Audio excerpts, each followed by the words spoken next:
when has the human race ever had a rainbow-colored future?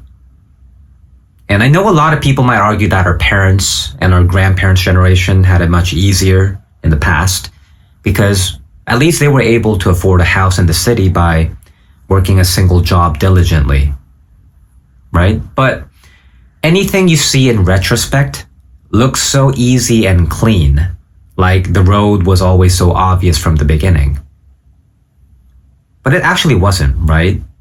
So there's no real point in comparing generations to see who had it worse because technology and global population constantly repurpose our way of thinking. And if you think about this closely, our psychology inevitably changes with economy because economy is linked to our survival in the modern world, right? So every era rewards different traits, and I'll try to explain how.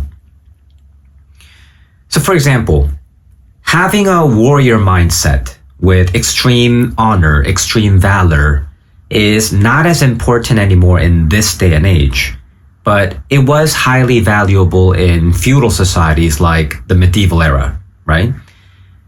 Being docile, being honest, and being diligent used to be the most prized virtues, maybe back in the industrial era.